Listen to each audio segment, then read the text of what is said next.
One of the fundamental goals of NRATV is to bring you stories you won't see on the mainstream media. Recently, we dispatched the Frontlines team to Iraq. They spent time in and around Mosul as the battle to take that city back from ISIS continues. Our national security depends on defeating ISIS there before they get here. Lieutenant Colonel Oliver North led our team on the ground in Iraq over the weekend. I had a chance to catch up with him.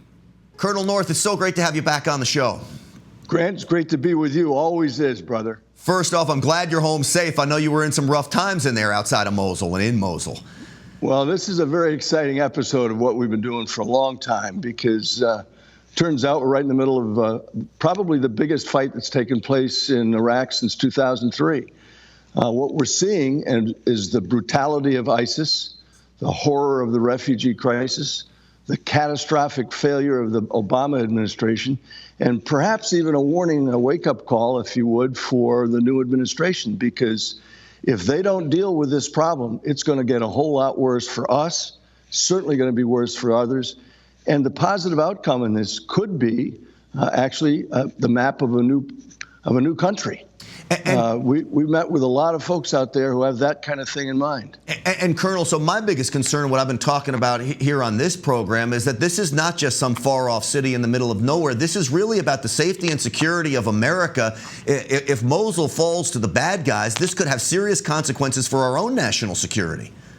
Well, you know, Grant, what happened 2 years ago, 2.5 years ago, is Mosul fell to ISIS because the Iraqi army abandoned their positions and fled.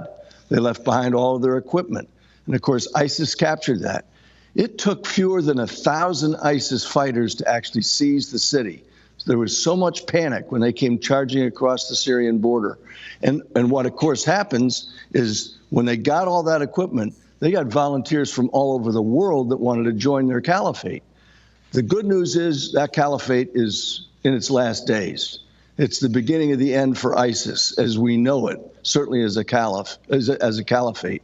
What's not going to go away, even when ISIS finally collapses in Mosul, is you're going to continue to see terrorism.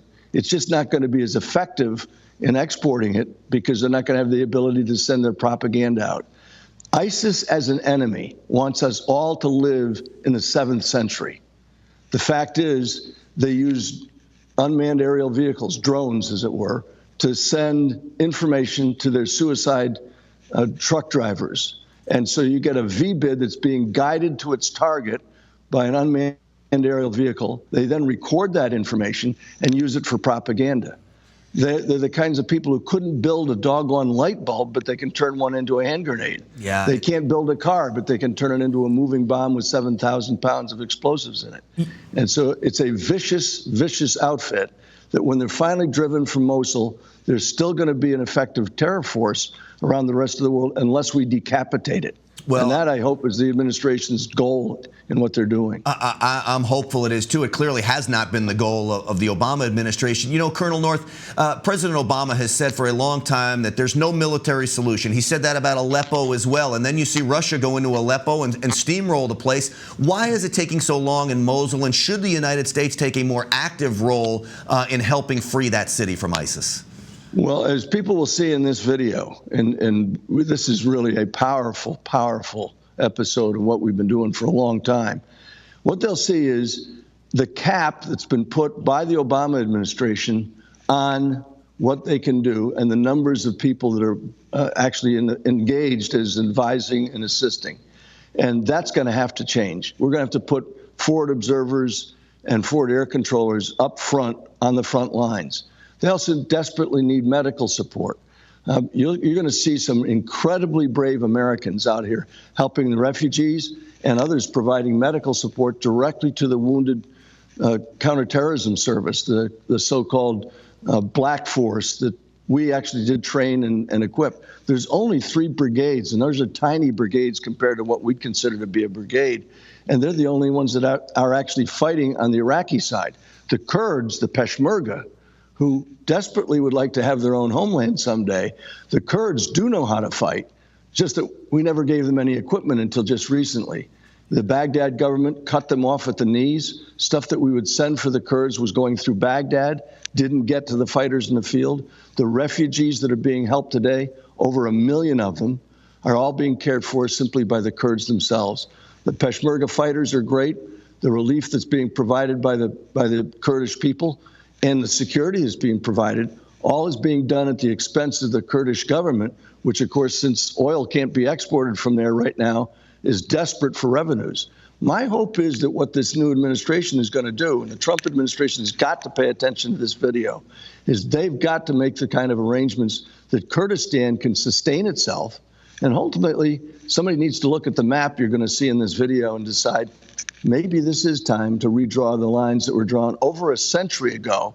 And of course, the Kurds were the ones that were left out of the so-called Sykes and Picot design for the Middle East. You know, Kurds and the Peshmerga are really true unsung heroes in all of this. Last question for you, Colonel North. When you talk about the so-called refugees, the migrants, you've had so many flee from Mosul. I've seen reports that mostly young men, military-aged men, were fleeing from Mosul. Who's left in that city? Is it just old folks and children? Well, it's women and children, old folks. You're going to see a lot of that. It's unlike what we saw in Europe when we covered the refugee crisis that flows, in most cases, through Turkey from this fight. Those are Syrian and displaced people from Iraq as a consequence of ISIS. And what you're looking at in the rest of Europe is those young men that fled, got their way up into Europe, and quite frankly, pose a serious threat to Europe. Look what just happened here on Christmas in Germany. It's probably going to mean the end of Merkel's tenure as head of state in Germany as a consequence of it. We've seen the same thing with inspiring and directing terrorists all over Europe and here in the United States. And as I say, that part is going to stop, at least for us and probably the Europeans, after Mosul falls, after Raqqa is no longer an effective place for them to call it a caliphate. Yeah, well, it is a stark warning for the United States of what can happen. Colonel North, your piece spells it out. I urge everybody out there to watch it. And, sir, it's always a great pleasure having you on the program. Thank you. We'll be back. Semper Fi, buddy. Semper Fi, my man. Thank you.